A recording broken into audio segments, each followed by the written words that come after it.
lo que es la charla de hoy día. No sin antes sí agradecer al Ministerio, agradecer al Centro Ecuatoriano de Ciencia y Recursos también por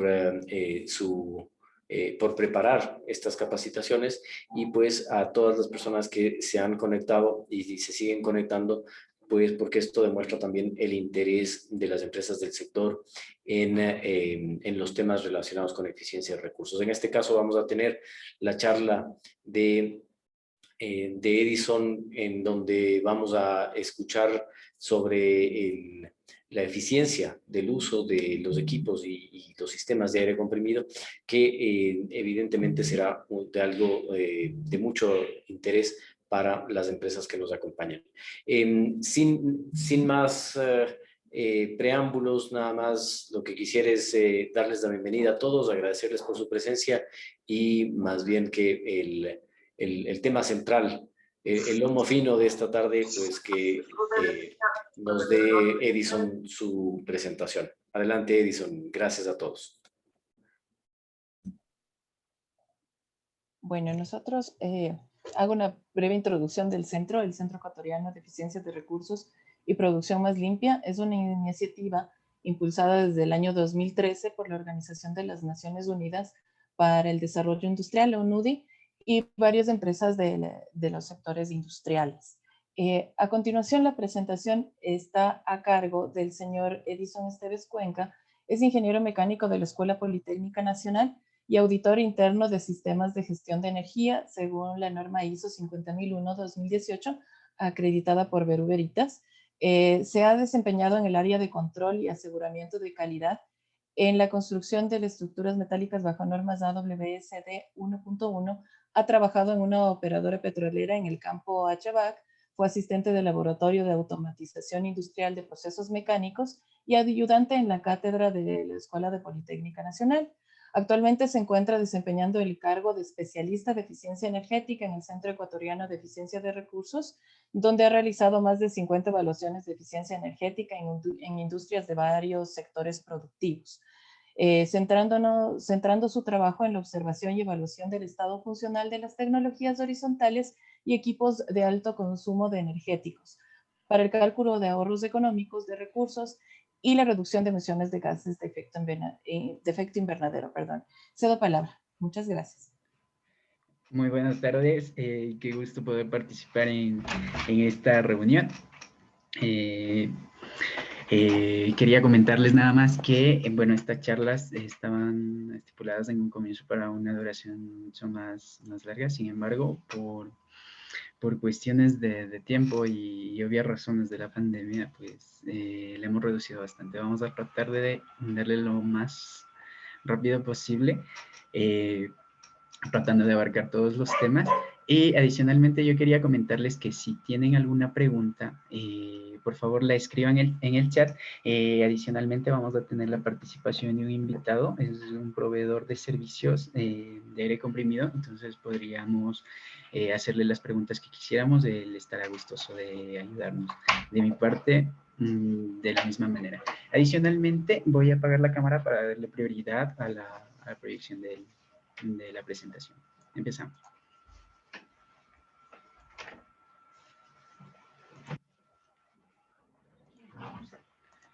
Bien, la charla de motores eléctricos, pues un dato bastante curioso es que toda la industria, bueno, los motores nos sirven para todo uso, ¿no? Entonces, de todo el consumo de energía eléctrica mundial, una estadística bastante interesante es que el 40% de esta energía eléctrica es consumida por motores. Entonces, los hemos visto en todo, están presentes en todo proceso, en toda operación, y pues deberíamos ponerles bastante atención, ¿no? Justamente esto es lo que trata de enfocar esta charla.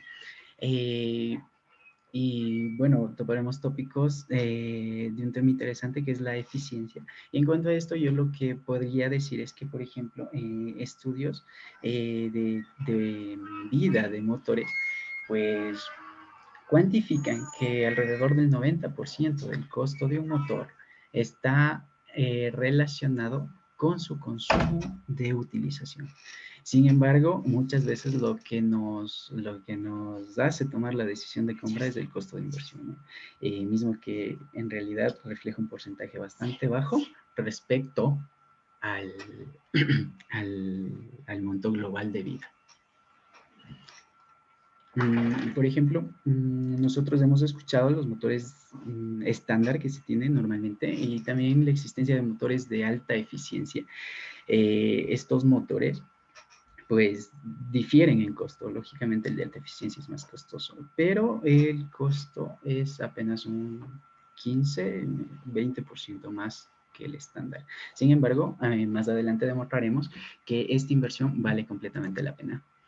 Bien, acá he colocado unas fórmulas, de pronto son orientativas para alguien. Nos sirve para determinar la potencia de los motores.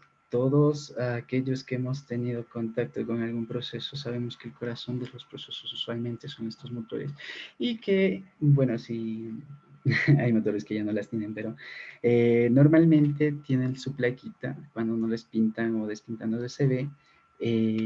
Podemos observar los datos y podemos determinar las características que tiene el sistema. Ahora, si nosotros podemos contar con aparatos o instrumentos de medición, podríamos hacer un análisis bastante aproximado de las características de operación y de costo de nuestros equipos, ¿no? Quiero topar un tema que es muy interesante, como le había dicho, es el tema de eficiencia. Básicamente, eficiencia es la cuantificación de las pérdidas que tenemos en un sistema. Entonces, por ejemplo, aquí como podemos ver en este pequeño gráfico ilustrativo, de toda la energía que una máquina consumirá, nos va a entregar menos que esto, ¿no? Entonces, esa cantidad disminuyó en la medida en que se desperdició la energía. ¿Cómo se desperdició? En forma de ruido, en forma de calor, diferentes motivos que pues hacen que existan estas pérdidas, ¿no? En el caso de los motores, tenemos pérdidas en el devanado, pérdidas en el hierro y, en fin, un sinnúmero de parámetros que pues hacen de esto un tema bastante complejo. Por honor al tiempo, vamos a dejarle en que cuando nosotros utilizamos un motor, la energía que nosotros recibimos en el eje o a la salida del motor es menor que la energía que nosotros suministramos al motor. Por cuestiones de conversión y por las pérdidas que comentamos, pues este estará catalogado entre ciertos parámetros, ¿no? En cuanto a construcción, nosotros podemos tener motores de diferentes eficiencias, ¿no? Según las normas europeas ISE, tenemos IE1, que es lo que comúnmente conocemos, es el motor estándar. Tenemos alta eficiencia, que se denomina ISE IE2. Tenemos eficiencia premium, o también conocida como eficiencia IE3, y la super premium, ¿no? Cabe mencionar que para nuestro mercado, para Latinoamérica, nosotros estamos limitados a la eficiencia premium. Es decir que, bueno, a lo mejor importando directamente desde casas europeas podríamos tener motores IE4, pero normalmente hasta donde podríamos encontrar acá en nuestro medio es hasta eficiencias IE3. Bien, acá tenemos un cuadrito ilustrativo de cómo varía la eficiencia para motores que están funcionando a plena carga de acuerdo a la potencia nominal del mismo, ¿no? Este cuadrito ha sido obtenido del catálogo de BEG. Y, por ejemplo, nosotros acá vemos que para eficiencia estándar y para alta eficiencia, que sería IE2, tomemos un ejemplo, 30 kilovatios, estaríamos hablando de un aumento en la eficiencia del 92% al 93% más o menos. Entonces, ese puntito de eficiencia es bastante útil, es sumamente importante porque estamos hablando de que vamos a tener motores que van a permanecer funcionando permanentemente. Entonces, en estos casos, ese porcentaje de eficiencia nos va a provocar grandes ahorros y, bueno, a la larga también vamos a disminuir nuestra huella de carbono. Hay que tomar en cuenta también que en función de la carga del motor va a variar la eficiencia que nos entrega. Es decir, que la transformación de la energía va a ser diferente de acuerdo a la carga que tenga el motor, ¿no? Lo mismo va a suceder con el factor de potencia. Esta gráfica, por ejemplo, es para los motores estándar. Entonces, digamos, acá tenemos un motor que está funcionando al 100% de carga. Un motor de 5 HP, es un motor pequeñito, y vamos a tener una eficiencia alrededor del 78%. Pero ¿qué pasaría si ese motor funciona al 50%? Va a estar alrededor del 66% de eficiencia, ¿no? Entonces, esto siempre va a estar cambiando.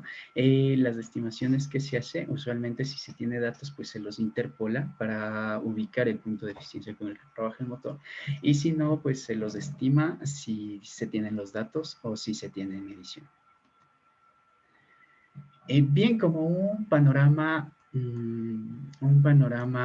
actual, digámoslo así, la tendencia europea, que son los que van a la punteando, digamos, esta carrera por la eficiencia, es que, por ejemplo, ellos para 2023, hasta 2023 más bien, utilizan o tienen normado que se puedan utilizar motores IE2, pero que su funcionamiento esté regido por un variador de frecuencia, o motores IE3, ¿sí?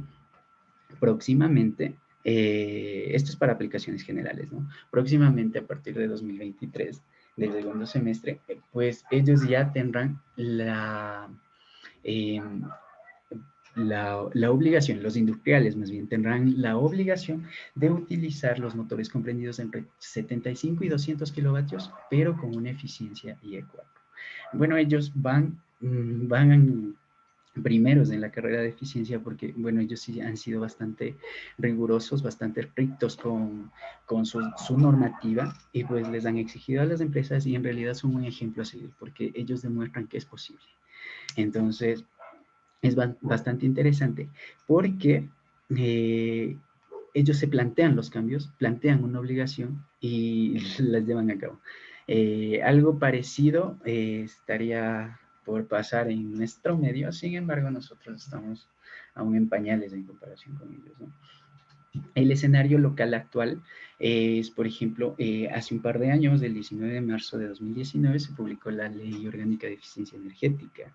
La ley aún, o más bien la normativa existente, aún no clasifica exigencias en cuanto a esto. Sin embargo, sí hace mención de algunos párrafos que son bastante interesantes, como por ejemplo, que van a fomentar la implementación de medidas de eficiencia energética.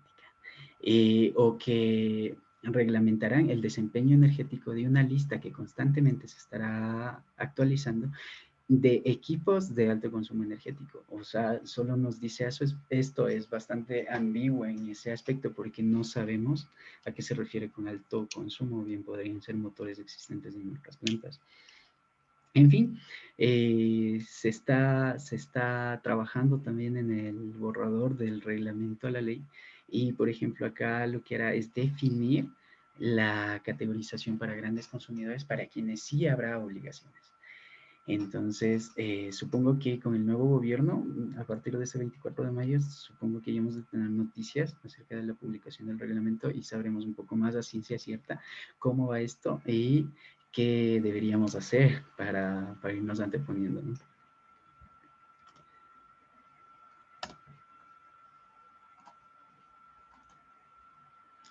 Listo. Sí. Ya. En cuanto a los motores, es bastante predecible, digamos, que van a fallar. Es cuestión de tiempo. El motor está diseñado para que cumpla su trabajo, pero es inevitable el hecho de que falle. Entonces, lo que se puede hacer es darle mantenimiento, mantenerle a condiciones apropiadas como para alargar su vida, pero tarde o temprano va a pasar, ¿no? La idea es que con un buen mantenimiento el motor podría funcionar por periodos muy, muy grandes. La idea más bien es hacer los reemplazos por eficiencia, ¿no? Por consumo, por menor consumo de los motores. Estas características que podrían acelerar el hecho de que un equipo de estos falle, bien podría ser que no se le dé mantenimiento o que el mantenimiento sea inadecuado, que su selección haya estado errónea, que se haya hecho un mal dimensionamiento o que su aplicación no sea la más correcta, ¿no? Asimismo, la instalación puede tener características mecánicas no adecuadas que podrían estar degenerando su operación o su funcionamiento. Asimismo, la calidad de energía con que se alimenta el motor podrían ocasionar daños y las condiciones ambientales también podrían ser las causantes de averías. Nosotros tenemos aquí una foto, es la primera foto que me apareció en Google. Vemos un motorcito bastante maltratado, parece que estaba a la intemperie, está bastante cochino y todo, pero bueno, eso no necesariamente significa que está en mal estado. Sí, necesita mantenimiento, pero no necesariamente significa que está en mal estado. Más bien puse la foto tratando de demostrar que hay motores que por fuera se los ve muy bien, pero que por dentro ya no están tan funcionales, tan operativos. Entonces la idea es dar un buen mantenimiento para que esté bien por fuera y lógicamente esté bien por dentro, ¿no? Vamos a topar un tema que es muy común en la industria ecuatoriana y es la reparación. Entonces, como les decía antes, o sea, es cuestión de tiempo para que un motor falle. Si es que no se le dé el adecuado mantenimiento, ese tiempo será menor. Pero lo que nuestra cultura nos enseñó a hacer es que el motor falla y se rebobina. Se lo manda a rebobinar, es reparar. Ahora, cada rebobinada, si bien deja el motor operativo nuevamente, cada rebobinada le resta eficiencia al motor. Entonces estamos hablando de que un equipo que nos está operando permanentemente y que está consumiendo energía, si le disminuimos su eficiencia, nos dará el mismo trabajo posiblemente, pero nos costará un poquito más. Entonces estamos hablando de que cada que reparamos un motor, estamos encareciendo nuestro proceso. Entonces, desde ese punto de vista, vale la pena hacer un análisis, ¿no? Poner en una balanza los pros, los contras que tendrán hacer este tipo de acciones. Por ejemplo, evaluar bastante bien lo que es la condición, la edad del motor, la historia de su vida, ¿no? Cada persona de mantenimiento debería mantener una bitácora en la que anote todos las eventualidades o las intervenciones que se ha realizado en equipo. Asimismo, se debería considerar el tipo y la aplicación y el potencial de, ya sea de gasto o de ahorro. Va a ser bastante llamativo que si es un motor que valdría la pena cambiar y mejorar su eficiencia y nosotros lo reparamos, vamos a estar perdiendo dinero prácticamente, mientras que en otros casos sea posible o sea recomendable más bien la reparación y aguantarnos un tiempo más. Vamos a ver unos casos. Estas fotos, por ejemplo, hacen alusión a lo que yo les comentaba acerca de que un motor podría estar no necesariamente cayéndose a pedazos, pero no necesariamente está bien tampoco. Entonces, por ejemplo, este motorcito es de una industria en Guayaquil. Entonces, como el ambiente es bastante cálido, pues a simple vista no nos dimos cuenta. Bueno, por experiencia uno ya aprende a no meter las manos, entonces usualmente no topa las cosas. Pero el rato que hicimos el barrido termográfico nos topamos con esto. Si ustedes pueden ver, este motor tiene una temperatura superior a los 90 grados. Hay aplicaciones, hay equipos que de acuerdo a su aislamiento están hechos y están diseñados para trabajar bajo temperaturas de estas y más severas aún. Sin embargo, este no es el caso. Este es el caso de una bombita, me parece, de 15 HP. Y pues estas son sus circunstancias. El motor muestra alta temperatura, es un equipo que había sido rebobinado por más de 2 ocasiones, entonces justamente hicimos la evaluación con este equipo, como les voy a mostrar.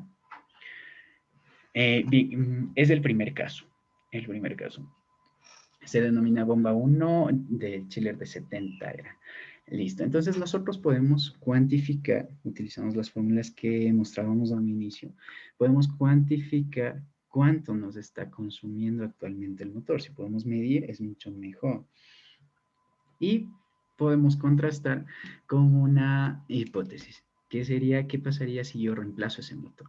En este caso, lo estoy reemplazando por una potencia muy similar, ¿sí? Y lo que estoy igualando es la potencia mecánica que me está entregando el motor. Entonces evalúo el porcentaje de carga al cual está funcionando, está operando este motor, y pues evaluamos el costo que tendría, pero haciendo el reemplazo, ¿no? Es bastante llamativo. El tiempo de retorno simple es muy agradable, nos llega a los 2 años.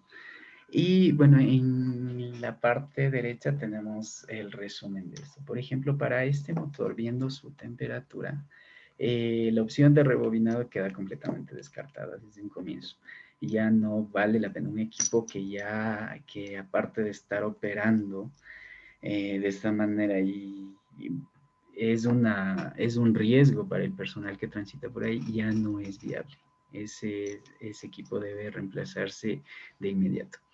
Entonces, echando los numeritos y pues haciendo una simulación, nosotros tenemos que, por ejemplo, el motor, tal como funciona actualmente, o en un hipotético caso que se lo rebobinara y que quedara con las condiciones que actualmente trabaja, evaluando su consumo a un horizonte de 10 años, obtenemos que su costo sería de alrededor de $447,000.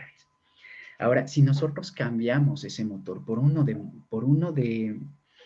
motor estándar de eficiencia IS IE1, el costo de estos 10 años sería $386,300. Ya, ahora, ¿qué pasaría si en ese mismo tiempo nosotros hacemos la evaluación, pero con un motor de más alta eficiencia? En este caso, la simulación del costo nos muestra $374,000.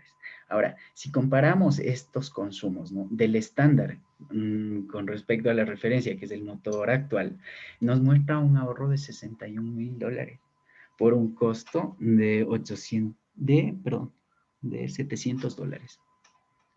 Ahora, si nosotros cuantificamos el costo de operación en esos 10 años de un motor de alta eficiencia y le restamos esto de la referencia, obtenemos un valor de ahorro de $73,000. Entonces, en este puntual caso, la inversión por un motor estándar, $700. La inversión por un motor de alta eficiencia, $800. Eso en 10 años me está provocando un ahorro bárbaro. Entonces, desde este punto de vista, vale la pena hacer este tipo de cambios. Bueno, estos han sido los equipos en los que se propuso el cambio, ¿no? Habían otros equipos en que este trabajito, esta simulación, mostraba periodos de retorno de 5 años, había otro que mostraba de 12 años. Entonces, ahí, por ejemplo, ya es a criterio de la persona, si es que se cuenta con el apoyo de gerencia, si se tiene la capacidad de realizar la compra, pues lo hace simplemente por conciencia ambiental. Pero si más bien depende de desempeño y que las inversiones se paguen, en ese caso sería recomendable más bien no hacerlo, de pronto optar por la reparación en caso de que se dé, ¿no? O lo que usualmente se propone es, pues, espere hasta cuando se le dañe, en esos casos en que los tiempos de retorno son muy largos, espere a que se le dañe y cuando esto suceda, plantee el cambio. A lo mejor en aquel entonces se vuelve una buena alternativa. Bueno, acá tenemos otras opciones. Usualmente se ven bastante, son muy atractivas y pues consiste en la implementación de variadores de frecuencia.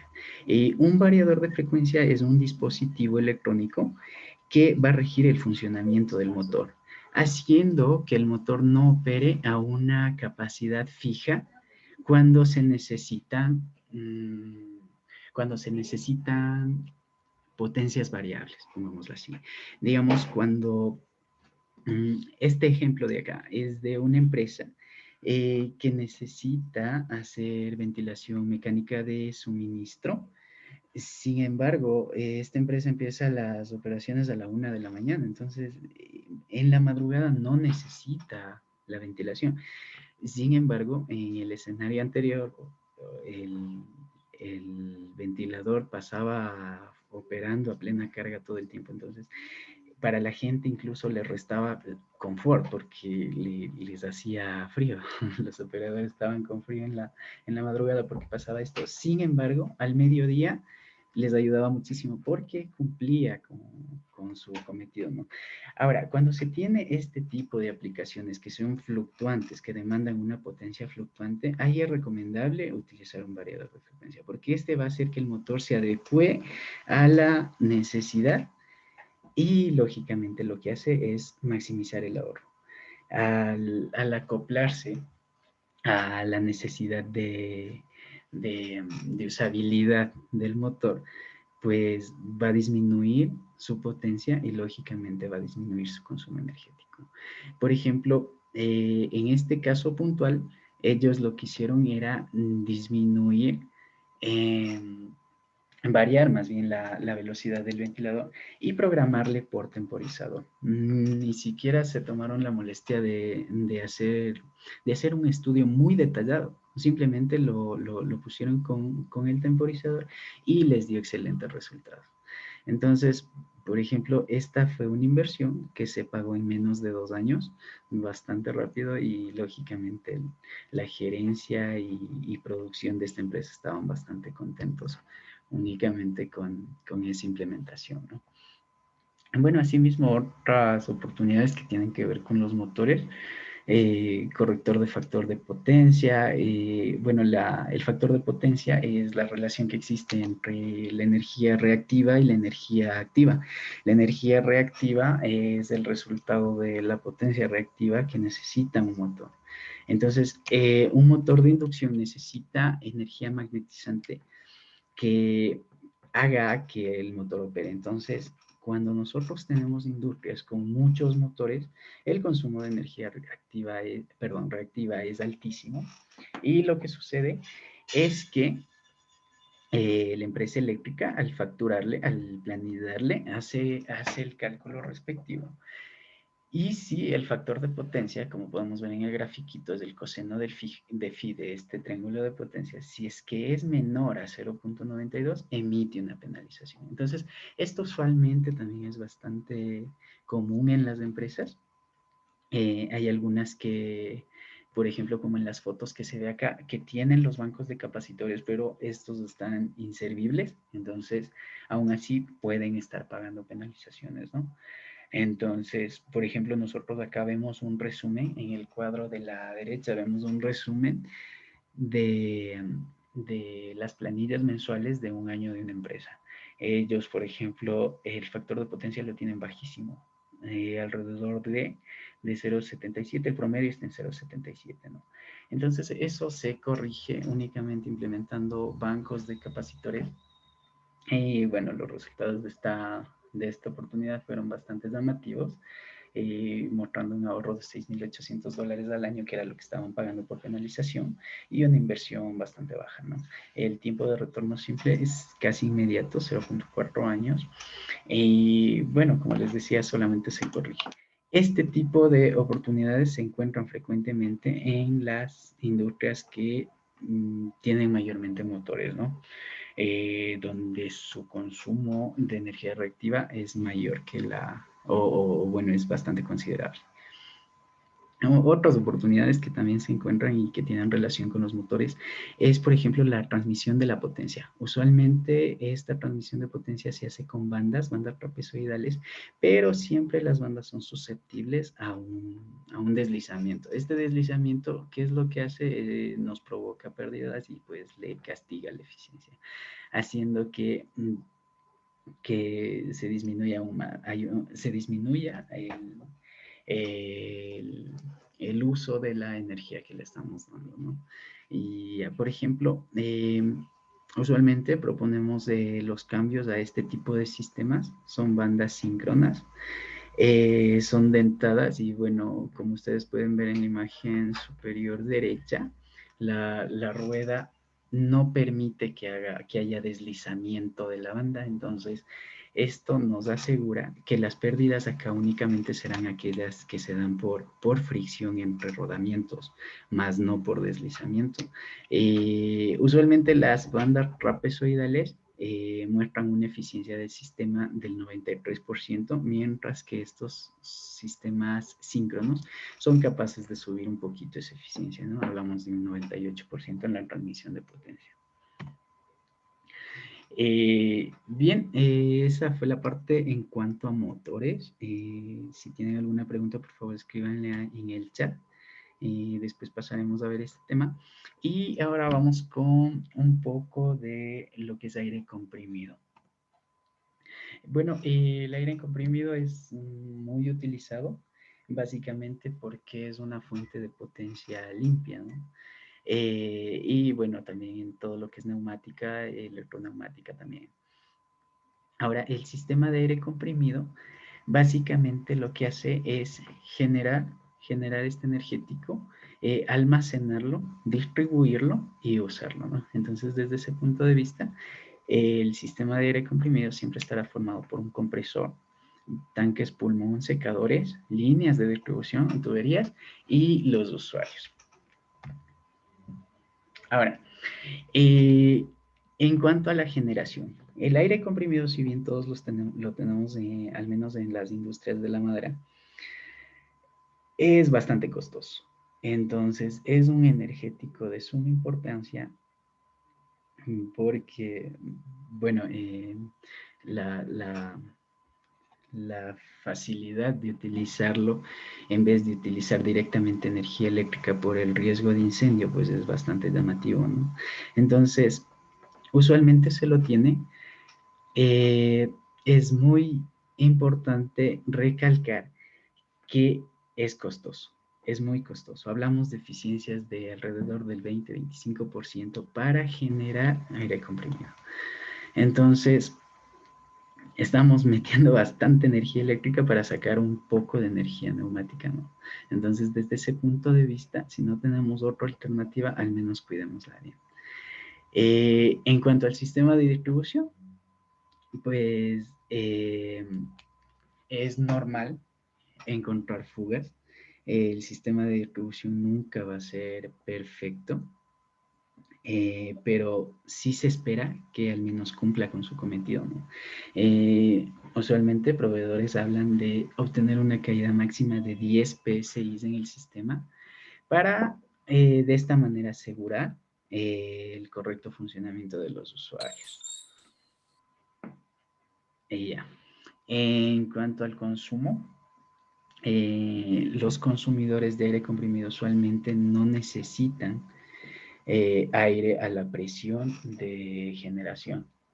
Entonces, sí es bastante llamativo esto, que hay algunos usuarios de aire comprimido que no tienen reguladores o filtros o unidades de mantenimiento. Y bueno, desde este punto de vista, creo que todos las hemos visto en nuestras empresas. A los operadores les encanta bañarse con el aire comprimido. Y bueno, aparte de que es una práctica cara, es peligrosa. Es bastante riesgosa. Hablamos de que siempre va a tener una mínima tasa de arrastre de aceite que podría contener partículas que, bueno, a la velocidad y a la presión de línea, son prácticamente proyectiles que podrían crear o causar lesiones subcutáneas y, bueno, lesiones mucho más graves si es que las mucosas en las que tienen contacto son más delicadas, ¿no? Como los ojos o al interior de la boca. Bueno, pero usualmente se ven este tipo de prácticas. Al menos en la industria de la madera, sí, pues como el trabajador queda cubierto de acerrín, es bastante típico que termina su jornada y el man se pega un baño con la manguera a presión de línea sin saber que esto es peligroso. Y lo grave es que con todas las empresas que yo al menos he conversado, todos dicen que sí les han prohibido el uso, que han hablado con ellos acerca de esto, pero que nunca obtienen buenos resultados. Entonces, bueno, también hay algún tipo de propuestas que se hace para este tipo de situaciones. Listo. Vamos con el tema de buenas prácticas de operación en cuanto al uso del aire comprimido. En cuanto a la generación, por ejemplo, es usual también encontrar los compresores en un cuarto bastante confinado, sin mucha ventilación. Entonces, es una muy buena práctica garantizar frescura en la succión. Entonces, estamos hablando de que a mayor temperatura las moléculas del aire estarán más dispersas y cuando nosotros tenemos, por ejemplo, esto va con el segundo punto, cuando nosotros tenemos un compresor que expulsa el aire de ventilación en el mismo ambiente donde se encuentra la succión, lógicamente se calienta.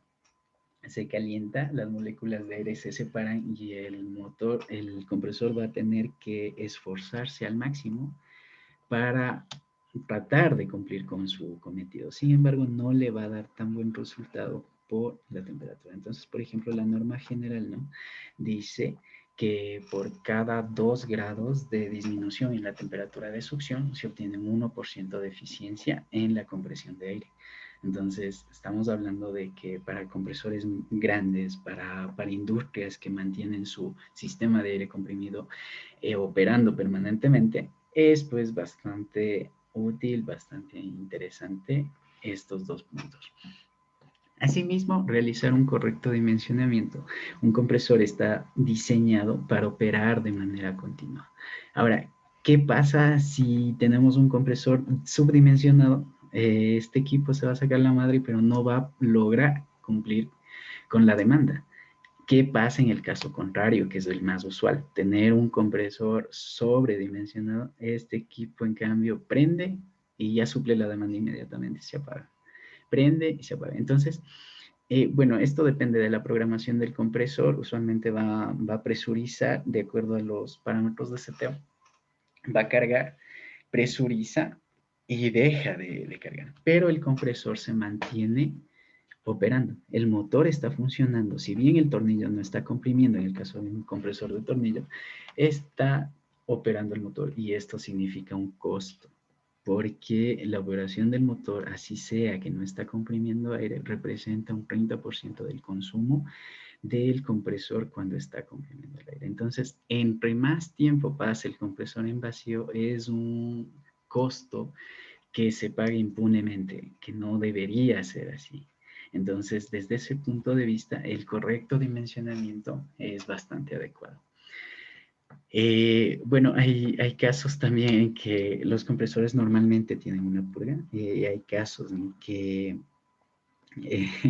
bueno, yo he visto en empresas que cierran las válvulas de la purga, que cierran las válvulas que porque tienen algún desperfecto. Sin embargo, o sea, es psicométricamente hablando, a mayor temperatura el aire contiene mayor humedad.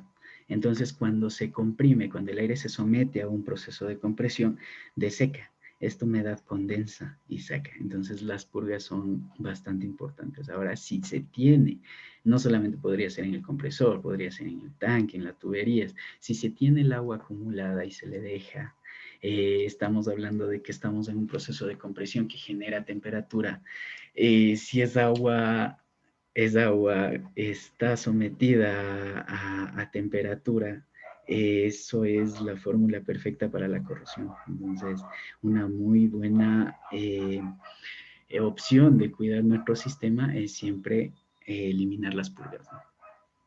En cuanto a los seteos de los parámetros de funcionamiento, el compresor va a trabajar entre dos presiones, una presión baja, una presión alta. Cuando el sistema llega a la presión baja, el compresor va a empezar a cargar aire, va a presurizar aire hasta que el sistema alcance la presión alta.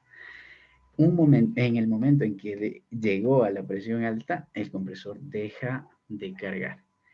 Cuando no tenemos seteados bien estos dos puntos, el compresor se comporta de una manera no adecuada. No adecuada no solo desde el punto de vista energético, sino también desde el punto de vista del mantenimiento del equipo, porque como les comentaba, un compresor está diseñado para operar continuamente y bueno, a todo motor se va a degenerar o su vida va a terminar más pronto por encendidos sucesivos, ¿no?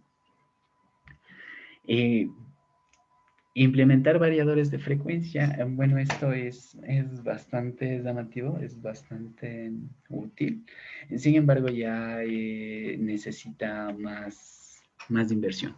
Son oportunidades un poquito más costosas, claro, son más técnicas y bueno, su ahorro también va a ser bastante llamativo, pero estamos hablando de que las anteriores las hace cualquier persona, pero para hacer esta y la siguiente, pues ya se necesitaría de personal calificado. La otra es instalar sistemas de control de operación. Hay proveedores de sistemas de aire comprimido, pues que le venden una computadora. Esta computadora se encarga de simular las demandas y eh, ordenar o controlar qué compresor se entiende para qué tipo de demanda. Entonces se basa en información histórica y lógicamente lo que va haciendo es tratar de predecir qué tipo de demanda tendrá y optimizar de esa manera la operación de los compresores, ¿no? En cuanto a los consumidores, eh, si no es posible tener un filtro regulador lubricador para cada usuario, debería tenerse al menos para cada grupo de usuarios, siempre que se garantice que la presión no va a caer, ¿no? Siempre asegurar las presiones adecuadas.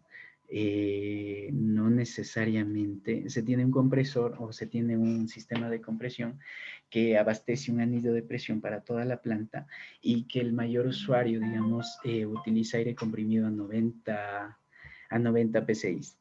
La generación se está dando a 100 PSI por algún tipo de caída de presión, bastante correcto. Sin embargo, hay otros usuarios o válvulas neumáticas que utilizan 35 o 40 PSI, pero que le está llegando presión de línea. Entonces, usualmente pasa que los técnicos de mantenimiento dicen, no, es que esto se daña cada rato y es justamente por eso. O si no, por ejemplo, las lijadoras neumáticas están, me parece, para 90 PSI. Entonces, el rato que se les manda 120 PSI, lógicamente su vida útil va a verse degradada rápidamente, ¿no? Bueno, un tema bastante controversial que son las fugas de aire. Es un poco utópico hablar de eliminar las fugas de aire, así que usualmente lo que se dice es disminuir al máximo las fugas. Al menos que no se escuche, es un estado bastante aceptable. Alguna vez conversaba con un experto en esto y me decía, llegar a un 95% de eficiencia en tu sistema de distribución es muy bueno. Entonces, ¿cómo lo logras? Simplemente corrigiendo las fugas audibles cuando la planta está parada, cuando no está en operación.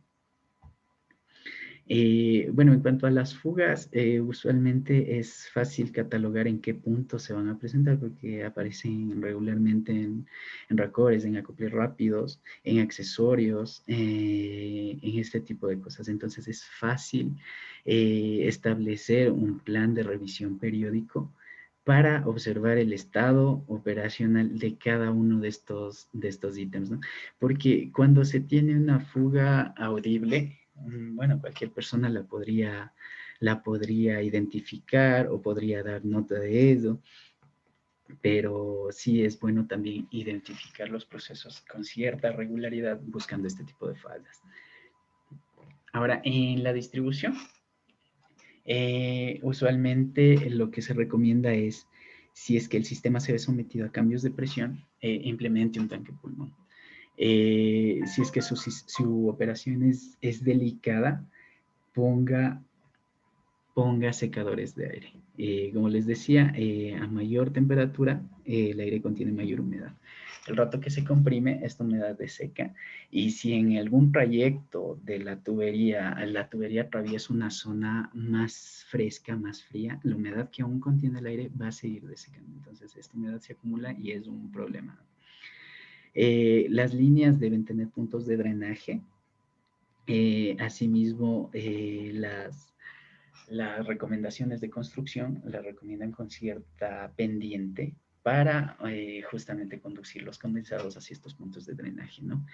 Y Otra buena práctica es cerrar el anillo de distribución, que no sea solamente en un ramal desde un inicio hasta un fin, sino cerrar. Justamente he puesto acá una foto y es una oportunidad de esta.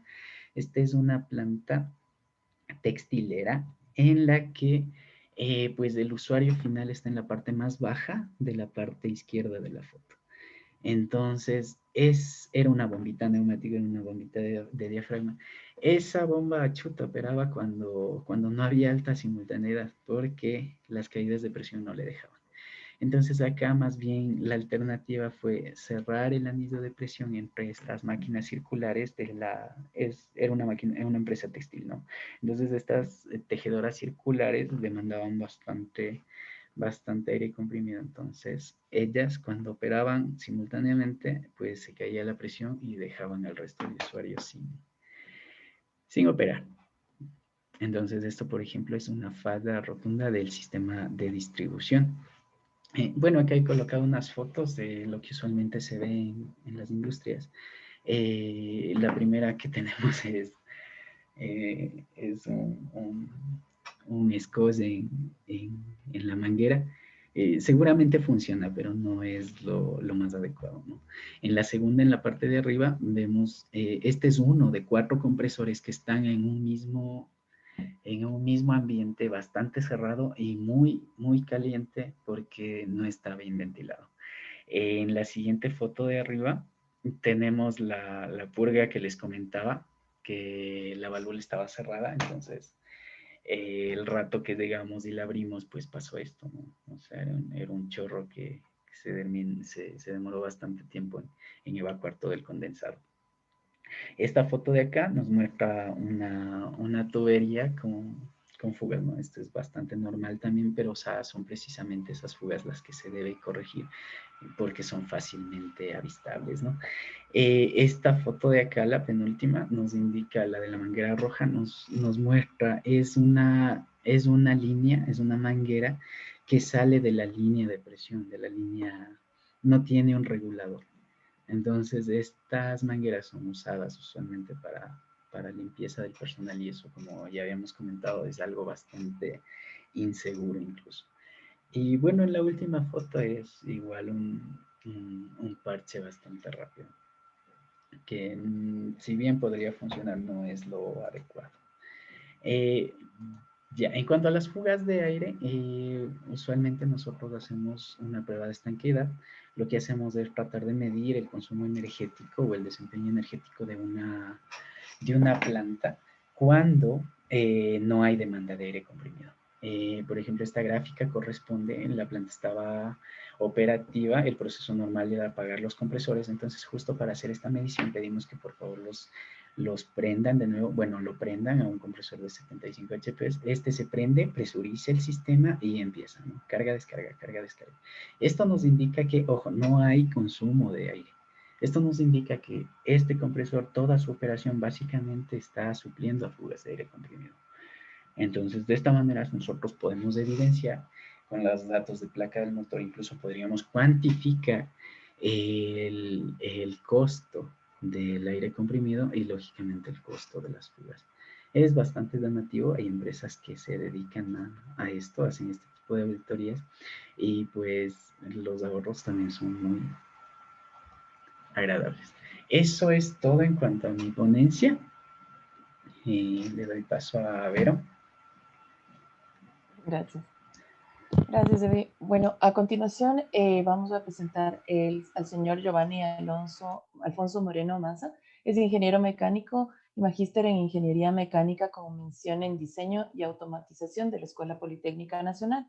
Fue asistente de cátedra del Departamento de Ingeniería Mecánica y del Departamento de Materiales de la Facultad de Ingeniería Mecánica.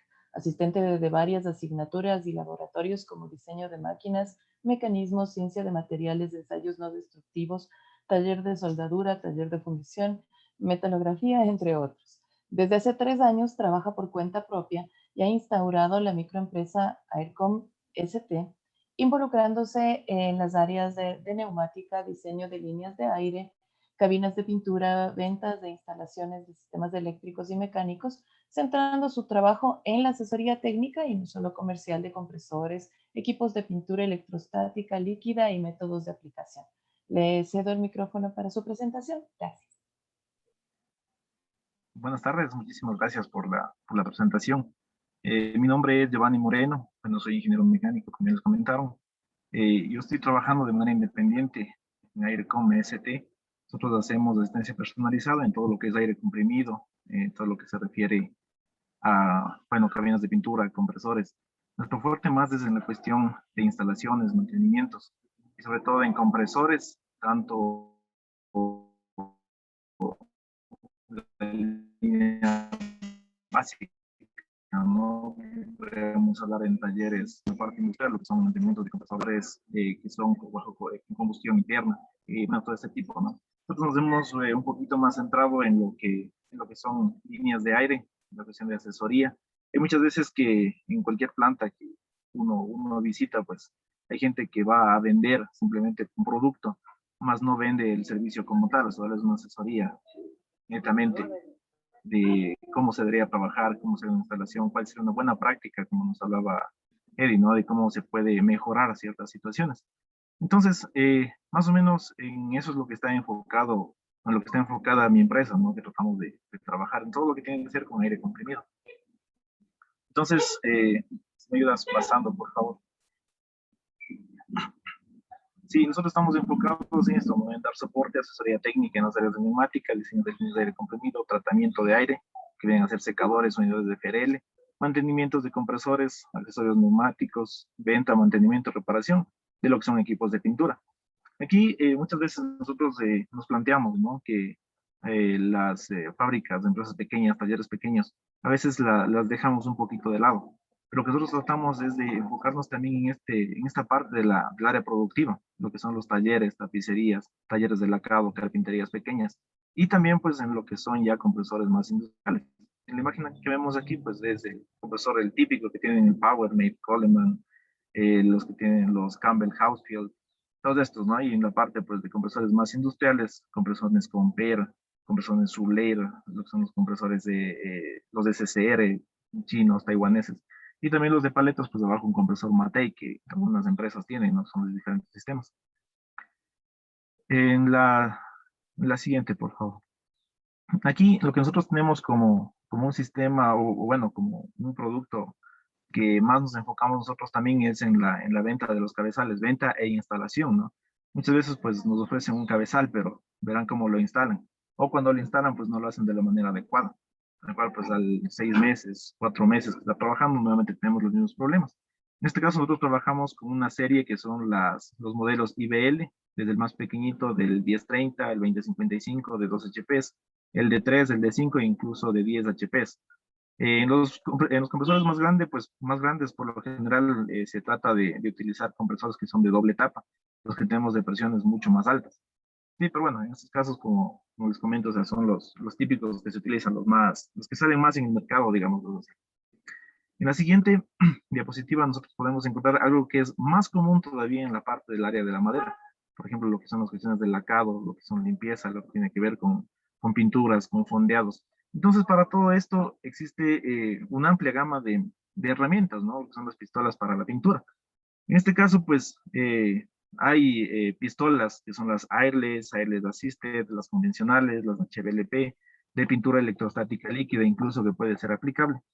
Y pues en este caso también nosotros hemos observado en la experiencia que tenemos, las visitas que hemos realizado, ya les digo, ¿no? Nosotros trabajamos desde un taller pequeñito que lo vemos en una esquina o en cualquier lugar pues de donde vivamos, hasta incluso empresas muy grandes que trabajan con compresores de tornillo y en todo lado tienen este mismo problema. El problema de ellos es que no tienen una buena distribución de aire, no tienen una buena aplicación y muchas veces pues no tienen como un acabado del que ellos necesitan. Por lo general, y bueno, las personas que trabajen con la cuestión de madera no nos dejarán mentir que lo que uno se requiere al momento de presentar nuestro producto es el acabado final que tenemos. Y el acabado pues se obtiene con puntas más pequeñas, un acabado más fino en las agujas de las pistolas. Entonces, esto es muy importante, ¿no? Por ejemplo, la que más se utiliza son las de las pistolas, las de presión, las de gravedad y las que son las HVLP. En realidad las HVLP es de bajo volumen, o sea, bajo caudal, pero, perdón, alto caudal y baja presión. Entonces, por ejemplo, solamente con este instructivo, nosotros podemos dar cuenta que no es necesario que yo tenga 10 bares, 12 bares, bueno, hablando en PSI, estamos hablando de 130, 140, 155, de lo que nos venden los compresores para poder trabajar. Nosotros que tengamos una presión seteada de 8 bares y más o menos unos 115, 120 PSI, nosotros podemos trabajar tranquilamente, siempre y cuando el compresor nos dé un buen caudal de aire. Entonces son parámetros que muchas veces las personas, los operarios o incluso los maestros, como digo, no tienen muy presente, ¿no? Como decía Ed, igual, hay talleres, industrias, empresas, que ellos pues cogen y ponen directo desde el compresor a la pistola. Entonces no es una buena práctica, hay mucho gasto de energía, hay pérdidas muy grandes incluso en el producto, en la pintura que se tiene, por no tener estas simples regulaciones o por no saber cuál es el funcionamiento de esto.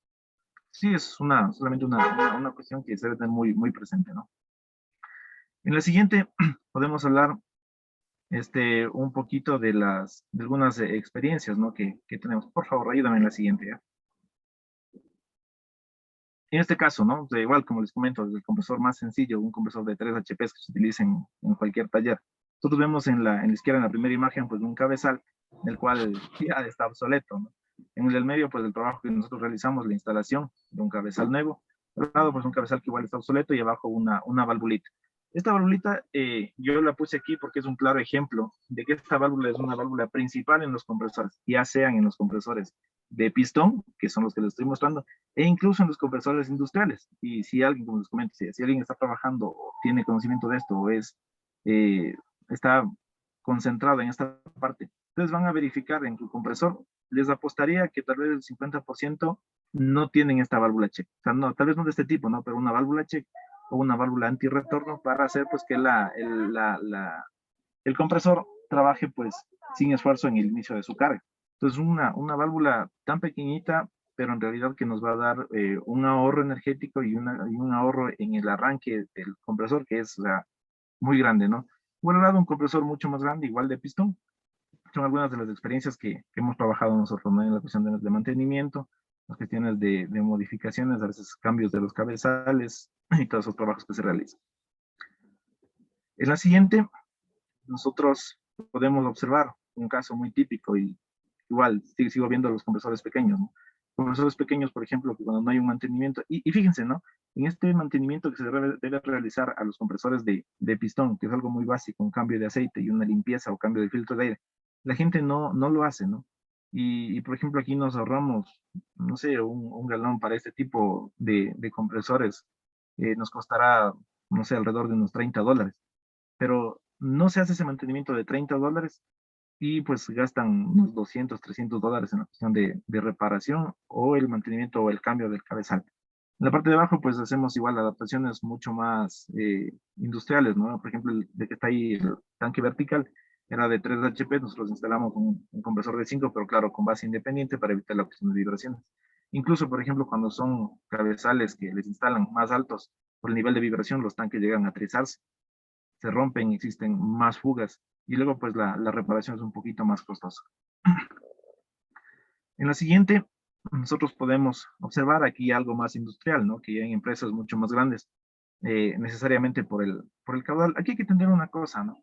Nosotros no hay que entenderle como que el compresor necesitamos que nos eleve la presión. Es necesaria tener una presión adecuada, pero lo que nosotros más tenemos que basarnos es en el caudal que nos ofrece el compresor. Por ejemplo, un compresor de 2 HPs, que lo vemos, no sé, pintando una estructurita, una persona, un operario que esté ahí, nos va a dar 8 bares de presión, pero nos va a dar menos caudal. Y si nosotros estamos trabajando, por ejemplo, en este caso, que es un compresor que es la parte de arriba, es de 50 caballos, 50 HPs, este nos va a dar una presión, por ejemplo, igual hasta 8 bares. Pero este nos va a dar más caudal, más cantidad de aire. Y eso es lo que hay que tener presente, ¿no? Yo tengo, por ejemplo, una industria que me consume mucho caudal, yo necesito un compresor más grande para tener más caudal, más no para tener presión. La presión yo lo que hago es o sea, igual como ya la explicación de Edison, o sea, cubrió bastante de estos temas.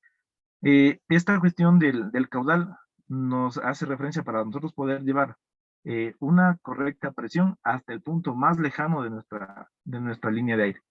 Por ejemplo, si yo tengo en mi compresor 10 bares, ¿no es cierto? Más o menos 145 PSI, pero tengo una longitud muy larga de tubería. A la final yo hago un cálculo, no sé, para poder lo que él nos decía, ¿no es cierto? Como 10 PSI, o hablando ya en bares 0.1. Más o menos, nosotros estamos hablando que en esa longitud de tubería yo no debería perder esa presión. Sin embargo, eso en la práctica no es tan real. Porque si yo, por ejemplo, seteo mi compresor de 8 bares en la parte donde yo tengo mi cuarto de máquinas del compresor, en el final de la línea yo no voy a tener los 8 bares. Yo voy a tener, por ejemplo, 6, 6, 5.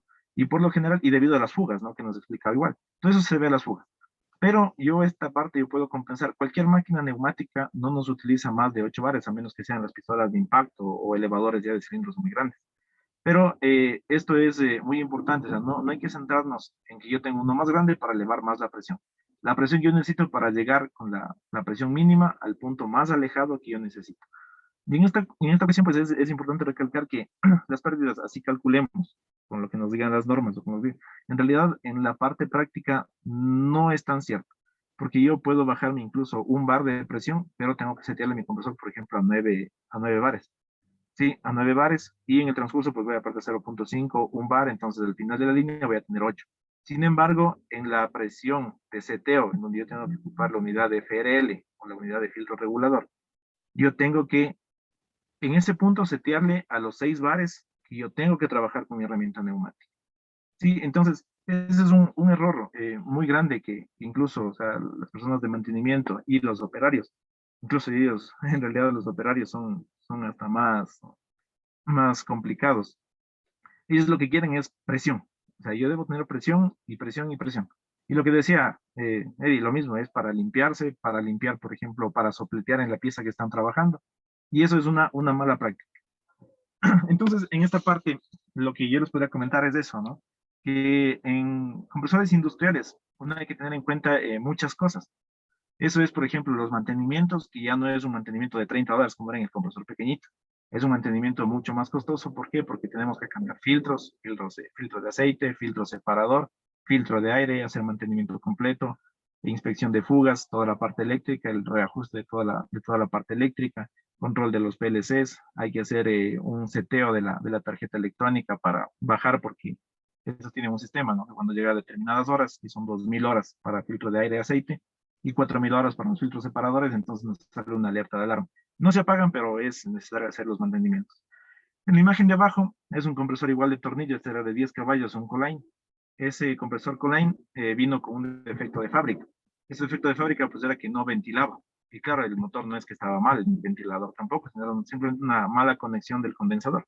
Entonces igual, por ejemplo, en este caso, el cliente él importó su compresor, ¿no? Pero bueno, ya vino con esa falla, no tuvieron solución desde China, es un compresor chino, no tuvieron solución, pues y nosotros tratamos de solucionarle de esa manera, ¿no? Y en la parte derecha, abajo mismo, es igual un compresor, es un Compare, si no estoy mal es de 20 HPs. Este tiene en cambio un problema que son cosas muy, muy simples, ¿no? O sea, estuvo mal armado la parte del retenedor, y este retenedor pues comenzaba a fugar aceite. Más o menos el aceite, la caneca de un compresor de tornillo, estamos diciendo de unos 200 a $250 la caneca. Entonces, el hecho que fugue por ahí, pues es, a la final, no sé, rellenar el aceite, estamos hablando de unos $700 al mes, entonces un valor muy, muy elevado, ¿no? Por no hacerle un mantenimiento bien hecho con personas que en realidad trabajen en ese sentido. Entonces, todas esas cositas a la final van sumando en lo que es la esos compresores, ¿no? En la siguiente podemos ver que, bueno, estos son unas soluciones a algunos problemas. El problema que si ustedes, no sé, como personas que administran, que están a la cabeza de una empresa, siempre, siempre, siempre en cualquier lugar se tienen los problemas de agua y aceite. Que pasa agua, que pasa aceite. El personal que trabaja en la parte del lacado dice, ¿sabe qué? El lacado me sale mal, me está escupiendo el aceite, o tengo agua en las líneas. Es precisamente porque no se tienen las unidades correspondientes, tanto para el filtrado del agua como para el filtrado de aceite. Tenemos aquí es una unidad de filtrado de agua, que es de partícula gruesa que se le conoce, y también es necesario instalar los que son filtros coalescentes, son filtros de partículas más pequeñas. El aceite y el agua no es que pasan, o sea, como tal, como que abrimos y sale un chorro, sino es vapor de agua, ¿sí? por la cuestión de temperatura y bueno, todas las circunstancias que tenemos, pasa el agua, no en forma de agua, sino en forma de vapor. Sí, y lo mismo el aceite, igual por la presión que está, la temperatura, no es que sale un aceite como el que ponemos en el compresor. Y además hay que tener en cuenta que, por ejemplo, en compresores mucho más grandes, como los industriales, los de tornillo, estos trabajan haciendo una mezcla, sí, tanto del aceite como el aire. Y bueno, pues en la cámara de compresión, comprime, luego pasa por el filtro separador, y aquí es donde se separa. Entonces la eficiencia del filtro separador no es del 100%. Siempre tenemos partículas de aceite que salen a la línea. Entonces, por eso es necesario, en primera instancia, el tanque pulmón que se lo llama, es para en parte condensar el líquido, condensar un poco también el aceite. Luego se pasa por una serie de filtros, que son los filtros de partícula gruesa, de una micra, de partícula delgada de 0.01, y luego pues tienen que pasar también al secador, y del secador sí sacar a la distribución. Y en este caso también en la distribución, pues nuevamente colocar las unidades de filtro regulador igual para retener parte de las impurezas, ¿no? Lo que también se hace, por ejemplo, con la imagen del medio, la amarilla, es que siempre que se tiene aceite, este es de un equipo de pintura, ¿no? Que también trabajamos nosotros haciendo mantenimiento. En este se encontró carbón dentro de una electroválvula. Entonces es igual, es debido a eso, ¿no? Porque siempre tenemos aceite y condensado en la línea. Y incluso los filtros de aquí, los filtros de FR, filtro regulador, pues estaba igual saturado, ¿no? Lo que nos decía Edison, pues la cuestión de arriba, el cambio de dos racores, vemos en la derecha un atomo, un acople rápido ya obsoleto, y dos pues acoples. Y al final esto, por ejemplo, no sé, en la cuestión de eficiencia energética, es un ahorro tremendo, ¿no? Que siempre se está yendo el aire, cambiarnos un récord que a la final pues podemos encontrar récords de 5 o 10 dólares. 15 dólares me parece que son los más caros y los más buenos que se puede conseguir en el mercado. Entonces no es una inversión tan alta, pero nos ayuda muchísimo en la cuestión energética, ¿no? Y bueno, abajo también en el tanquecito azul, es un tanque que, bueno, un cliente nos lo había mandado a hacer, no está ¿cómo se puede decir? No es tan eficiente, porque para ser eficiente debemos tener una especie de separador, o sea, por dentro puesto paletas, es solamente un tanque en el cual pues se condensa un poco del agua, en este caso no se soluciona al 100%, pero en algo se bajó el agua que se tenía, el nivel de agua, y pues una parte de la solución también, una parte pues la instalación de todo lo que son los filtros. En la siguiente eh, podemos ver, pásale por favor. Sí, esta diapositiva es interesante, porque, bueno, no sé si se alcanza a ver claramente en la parte de abajo, dice horas totales, horas totales, hablamos de 14.400 horas, y al lado pues dice total de carga, ¿no? Dice 4.400. Entonces el compresor de tornillo trabaja de esa manera, ¿no? Es un trabajo continuo, como decía Edison, trabaja esa carga, y en el momento que no está cargando, pues el motor sigue prendido, lo cual genera igual pérdidas en la cuestión económica, ¿no? Y podemos aquí observar un claro ejemplo, ¿no? Yo tengo 14.000 horas de trabajo total y 4.000 horas de trabajo con carga. Es decir, el trabajo efectivo o eficiente que ha tenido mi compresor ha sido de 4.000 horas, 4.400 horas. Pero el trabajo total de 14.400, estamos hablando que es casi el triple, ¿no? Entonces, por ejemplo, vemos una diferencia casi de 10.000 horas de trabajo sin carga del compresor, no solamente que pasó prendido. ¿Y por qué es esto? Es porque los compresores no son seteados o no son, bueno, primera cuestión es que no son seteados a la temperatura de encendido y apagado adecuado. Y otra que son compresores subdimensionados, ¿no? O sea, demasiada capacidad para el trabajo que ellos tienen. Entonces, de esta manera, pues lo que nosotros tratamos aquí de solucionar es bajando más la presión no les digo, o sea, una presión para una producción, e incluso en cualquier lado que estén trabajando, pues más de 8 bares no se necesita. Lo que se puso aquí es que trabaje de 7.5 hasta 9.5 bares, entonces tenemos 2 bares de diferencia. Con esto pues se garantiza que se demora más tiempo en consumirse el aire, y con eso pues hacemos que el compresor se apague totalmente, pase más tiempo apagado y luego pues se va a prender, cargue, pasa unos 2 minutos sin carga, se apaga y vuelve a pasar unos 20 minutos hasta que nuevamente vuelva a la siguiente carga. Entonces, ¿cómo poder jugar? ¿No? O sea, no se le esfuerza el compresor y tienen una presión adecuada en toda la línea y a todo momento. En la siguiente, pues aquí una cuestión de mantenimiento, ¿no? Que nos tocó hacer es que muchas veces las personas, bueno, no está mal, ¿no? Tratamos de aprender algo más o queremos hacer algo por nuestra cuenta. En este caso, pues el secador de aire estuvo dañado, los operarios trataron de sacarlo y pues tuvieron esta falla, ¿no? Que doblaron la cañería por donde pasa el aire. En este caso, pues hicimos la reconstrucción de esa sección, tuvimos que cortar y volverle pues a instalar, ¿no? Esta cuestión es igual con los secadores de aire, uno se dice es un refrigerador que ahí le damos hasta que se acabe la producción, pero tampoco es así, ¿no? Uno se debe estar siempre pendiente de los mantenimientos. En este caso se hace pues la prueba de hermeticidad, o sea, para evitar fugas dentro de la soldadura que se realizó. Y abajo vemos un filtro pequeñito que, imagínense, o sea, este filtro, esta limpieza de este filtro pequeñito, o sea, era la clave para que vuelva a funcionar el secador. O sea, no es que no estaba trabajando, sino simplemente el filtro estaba obstruido, por lo tanto no drenaba y en vez de drenar esta agua se quedaba ahí mismo dentro del secador y el momento de utilizarlo, pues esta simplemente se pasaba directo a la línea y siempre tenían problemas en ese sentido. Incluso este secador estaba instalado en una cabina en la cual solo ocupaban para lacar. Entonces era simplemente para el uso de lacado, ¿no? Entonces ahí están los problemas. Y en la última imagen, pues lo que se ve es una persona pues realizando el drenaje, ¿no? En este caso, esta línea, ellos habían puesto justo al final de esta línea, le pusieron una máquina CNC, igual para una caladora, me parece que era de madera. Ellos trataban bueno, pusieron ahí una CNC sin darse cuenta que esta partecita de la tubería se convirtió en un fin de línea. Entonces, el fin de línea es necesario, pero siempre y cuando tengamos al fin de la línea, o sea, lejos.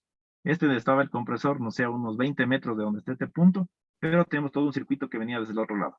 Entonces, igual, para solucionar esto, lo único que se hizo, pues, fue completarle la tubería hasta la línea principal, hacerle con una inclinación que es del 1%, que por eso en instalaciones es necesario poner, y a la final, pues colocar ahí sí un fin de línea en el cual pusimos igual un tanque de condensado, el fin de línea, y una válvula check para garantizar que todo el agua que viene desde el otro lado, pues no llegue hasta ese punto, no se quede estancado en la parte donde es los fines de línea.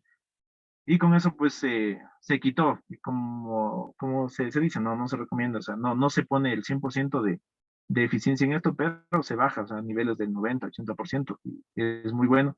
Y luego, pues lo restante se lo filtra con las unidades de filtro regulador que se ponen siempre en las tomas de aire de cada operario, ¿no? Entonces es muy importante.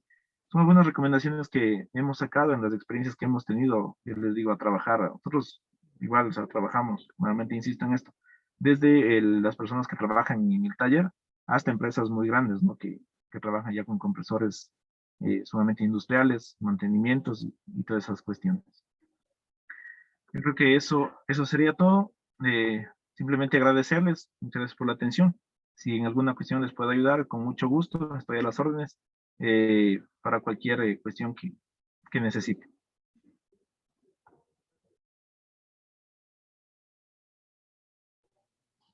Bueno, gracias con todos. Por lo pronto, no tenemos preguntas dentro del chat. No sé si es que tal vez alguien tiene alguna pregunta.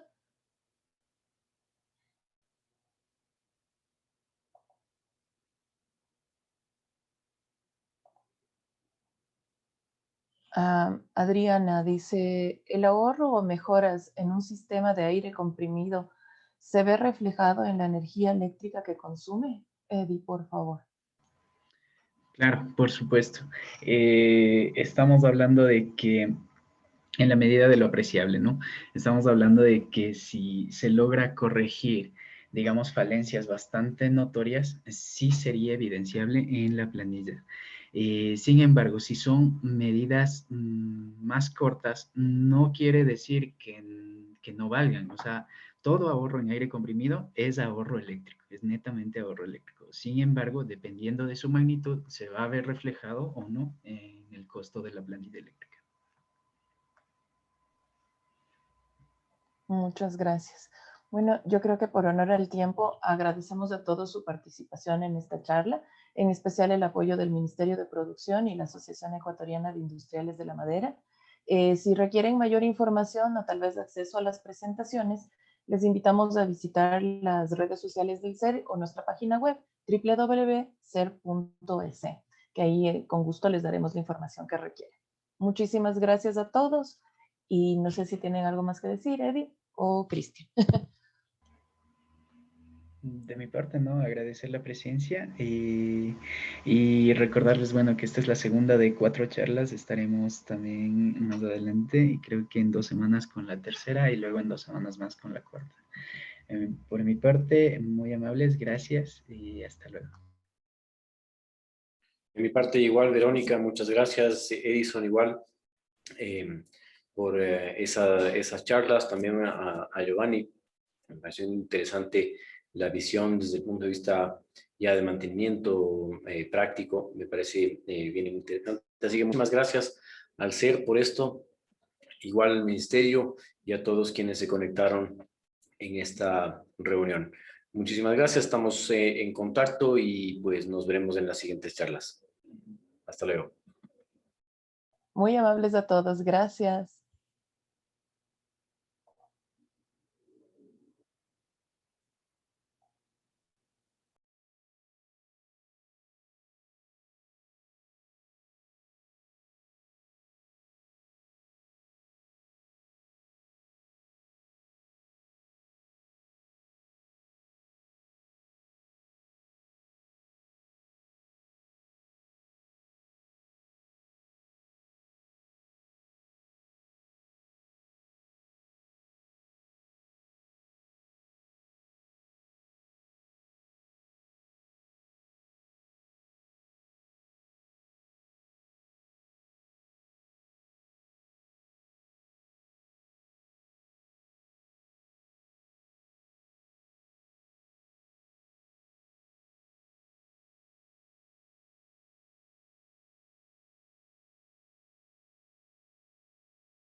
¿Qué hubo, Verito? Eddie, ¿sigues grabando? ¿O solo nos Sí, quedamos los dos? Apaga. sí, estoy tratando. No